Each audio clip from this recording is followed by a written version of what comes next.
فإن لم تفعلوا فأذنوا بحرب من الله ورسوله। সুদ হারাম এটা জানার পরেও যদি সুদের কারবার ছেড়ে না দাও, আল্লাহ আর তার নবীর বিরুদ্ধে যুদ্ধের প্রস্তুতি নিয়ে নাও। ইউকালু লিআকিলির রিবা ইয়াউমাল কিয়ামাতি খুসিলাহাকা লিল হারব। যারা সুদ খায়, যদি পারতাম আমি এই কথাটা তাদের কাছে কাছে কানে কানে গিয়ে বলতে পারতাম, কিয়ামতের ময়দানে সুদখোরকে বলা হবে তুমি তোমার অস্ত্রটা নাও, আমি আল্লাহর সাথে লড়াই করার জন্য। সুদখোরকে কিয়ামতের মাঠে বলা হবে, ও সুদখোর, তুমি তোমার অস্ত্র নাও, অস্ত্র নাও, আমি আল্লাহর সাথে লড়াই করবা, নবীর সাথে লড়াই করবা, তুমি তোমার অস্ত্র নাও। কিয়ামতের মাঠে বলা হবে। এগুলো 1 নম্বর ভয়াবহতা। 2 নম্বর, সূরা বাকারা 275 নম্বর আয়াতে আল্লাহ বলেন, الذين يأكلون الربا لا يقومون إلا كما يقوم الذي يتخبطه الشيطان من المس। যারা সুদ খায় তারা কবর থেকে কিয়ামতের ময়দানে এমন অবস্থায় উঠবে, দেখলে মনে হবে শয়তানের স্পর্শে তারা পাগল হয়ে গেছে। ذلك بأنهم قالوا إنما البيع مثل الربا। আল্লাহ তাআলা বলেন এটা এই কারণে তারা দুনিয়ার মধ্যে বলতো ব্যবসা সুদের মতো। বলেন নাউজুবিল্লাহ। 3 নম্বর গজব। আমার দিকে তাকান, 3 নম্বরটা এই যে, এই দেখেন, আপনারে এইভাবে গলা চাইপা ধরলে আপনার যেমন কষ্ট হবে, এইভাবে গলা চেপে ধরার পর কেউ যদি আপনাকে গলা টিপে হত্যা করে আপনার যেমন কষ্ট হবে, সুদখোর কিয়ামতের মাঠে যখন উঠবে মনে হবে তার গলাটা কেউ চেপে ধরছে, আসলে কিন্তু চেপে ধরে নাই, কিন্তু মনে হবে তার গলা চেপে কেউ হত্যা করতে চাইতেছে। এই অবস্থায় উঠবে কিয়ামতের মাঠে। উমদাতুত তাফসীর 1 নম্বর খণ্ড 330 নম্বর পৃষ্ঠা। আকিলুর রিবা ইউবাসু ইয়াউমাল কিয়ামাতি মাজনুনান ইউখনাক। সুদখোরকে কিয়ামতের ময়দানে উঠানো হবে এমন অবস্থায়, দেখলে মনে হবে পাগল, আর মনে হবে তার গলাটা চেপে ধরে কেউ তাকে হত্যা করছে। নাউজুবিল্লাহ। 4 নাম্বার, সুদের কারণে আপনার বরাদ্দকৃত হালাল রিজিকটা আল্লাহ ছিনায় নেয়। আপনার জন্য বরাদ্দকৃত হালাল রিজিক ছিল আল্লাহর পক্ষ থেকে, কিন্তু আপনি সুদে কারবার করতেছেন, এই হালাল রিজিকটা আল্লাহ ছিনায় নেয়। তুমি সুদ খাও, হালালটা তোমার খাওয়া লাগবে না, আল্লাহ হালাল ছিনায় নেয়। সূরা নিসা আল্লাহ তাআলা বলেন, ফাবিজুলমিম মিনাল্লাযীনা হাদু হাররামনা আলাইহিম তাইয়্যিবাতিন উহিল্লাত লাহুম ওয়া বিসাদ্দিহিম আন সাবিলিল্লাহি কাসীরা ওয়া আখযিহিমুর রিবা ওয়া ক্বাদনুহু আনহু ওয়া আকলিহিম আমওয়ালান নাসি বিল বাতিল। আল্লাহ তাআলা বলেন 4টি অপরাধের কারণে মানুষের হালাল রিজিক আল্লাহ ছিনায় নেয়। কয় অপরাধ? বলেন 1 নাম্বার জুলুম করা, 2 নাম্বার আল্লাহর রাস্তায় বাধা দেওয়া, 3 নাম্বার সুদ খাওয়া, 4 নাম্বার আরেকজনের সম্পদ অন্যায়ভাবে ভক্ষণ করা। এই 4টি অপরাধ যার মধ্যে আসবে আল্লাহ তাআলা তার হালাল রিজিক ছিনিয়ে নেবেন। আল্লাহ আমাদেরকে হেফাজত করেন। 5 নাম্বার গজব। বলেন কোন এলাকায় যদি 2টি অপরাধ বেড়ে যায়, 1 ব্যভিচার, 2 সুদের, ওই এলাকায়, এই চর কাকইর মনে করেন এলাকায় আল্লাহ আযাব দিতে চান না, কিন্তু সুদখোরেরা আল্লাহর আযাব টাইনে নিয়ে আসে। এই এলাকায় আপনারা অনেক ভালো মানুষ আছেন, আল্লাহ তাআলা গজব দিতে চান না, সুদখোরেরা আর ব্যভিচারকারীরা আল্লাহর গজব টেনে নিয়ে আসে। আল্লাহ দিতে চায় না, কিন্তু টেনে নিয়ে আসে। আত-তারগীব ওয়াত-তারহীব কিতাবের নাম, 3 নম্বর খণ্ড 69 নম্বর পৃষ্ঠা। قال رسول الله صلى الله عليه وسلم, নবীজি বলেন, মা মিন কওমিন ইয়াযহারু ফীহিমুর রিবা। কোন এলাকার মধ্যে যদি সুদের কারবার বেড়ে যায়, অন্য বর্ণনায় ইযা যাহারাজ জিনা ওয়ার রিবা ফি ক্বরিয়াতিন ক্বাদ আহাল্লু বিআনফুসিহিম আযাবাল্লাহ। কোন এলাকার মধ্যে যদি 2টি অপরাধ বেড়ে যায়, 1 নাম্বার সুদের কারবার, 2 নাম্বার ব্যভিচার, ক্বাদ আহাল্লু বিআনফুসিহিম আযাবাল্লাহ, এই মানুষগুলা আল্লাহর গজব টেনে নিয়ে আসে। বলি নাউজুবিল্লাহ। এই জন্য এলাকার যারা সুদখোর আছে তাদের কাছে যাবেন, পায়ে ধরে বলবেন, ভাই তুমি সুদের কারবার ছেড়ে দাও, কারণ তোমার কারণে গজব আসলে আমরা ভালো মানুষগুলাও গজবের মধ্যে পড়ব। যদি সুদের কারবার ছেড়ে না দাও, এলাকা ছেড়ে দাও।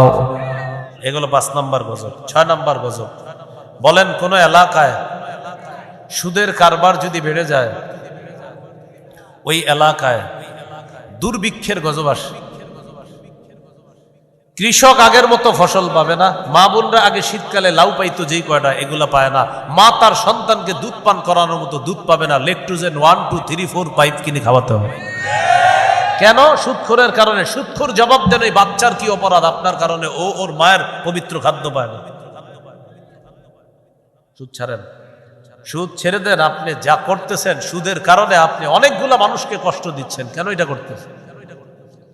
মুসনাদে আহমদ হাদিসের কিতাব 17822 নম্বর হাদিস, قال رسول الله صلى الله عليه وسلم মা মিন কওমিন ইয়াযহারু ফীহিমুর রিবা, কোন এলাকার মধ্যে যদি সুদের কারবার বেড়ে যায়, ইল্লা উখিযু বিসসানা, ওই এলাকার মধ্যে দুর্ভিক্ষের গজব আসে। এলাকার কৃষকরা আগের মতো ফসল পায় না।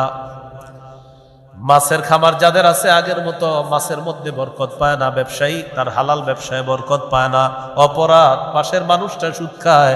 এই জন্য আল্লাহ তাদেরকে এই অর্থনৈতিক দুর্ভিক্ষ দ্বারা পাকড়াও করেছেন। গজব নাম্বার 7,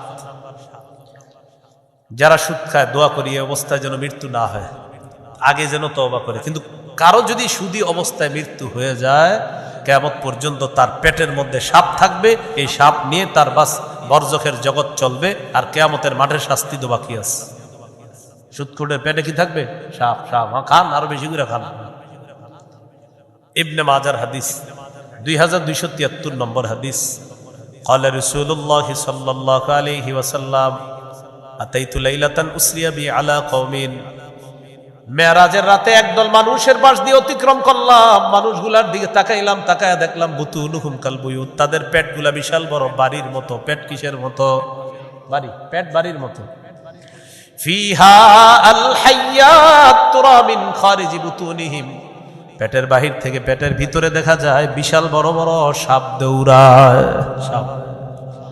আমি প্রশ্ন করলাম মান হাউলা ইয়া জিবরিল, জিবরিল এরা কারা? জিবরিল আমিন জবাব দেয় হাউলাই আকালাতুর রিবা ইয়া রাসূলুল্লাহ, হুজুর এরা হলো সুদখোরের দল। কিয়ামত পর্যন্ত তাদের পেটের মধ্যে সাপ থাকবে। আওয়াজ দিয়ে বলি নাউজুবিল্লাহ। এরা সুদখোরের দল, কিয়ামত পর্যন্ত এদের পেটে সাপ থাকবে। এলো 7 নম্বর গজব।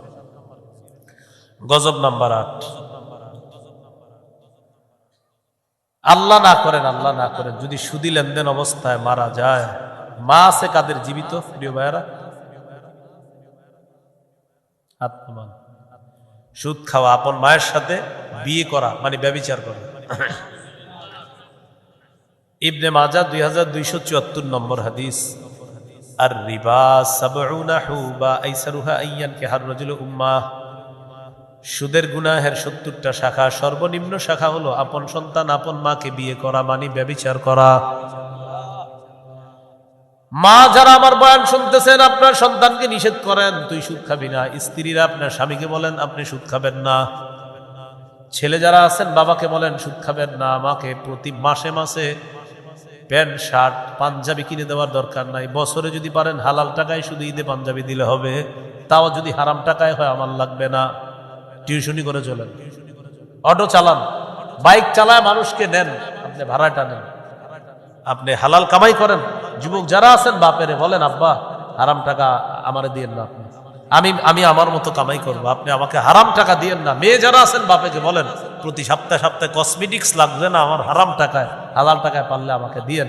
এইভাবে যদি কোনো মেয়ে ছেলে স্ত্রী আর মা তার ওই পরিবারের ইনকাম সোর্স যে মানুষটা তাকে নিষেধ করে, এই লোকটা রাতের বেলা বালিশে মাথা লাগায় ভাববে মা চায় আমি সুদ না খাই, স্ত্রী চায় আমি সুদ না খাই, ছেলে মেয়ে চায় আমি সুদ না খাই। আর যাদের জন্য সুদি টাকায় আমি হাত দেই তারাই যখন চায় আমি সুদ না খাই, ঠিক আছে এটা ছেড়ে দিলাম, সবাই মিলেমিশে হালালভাবে কষ্ট করে আমরা চলবো।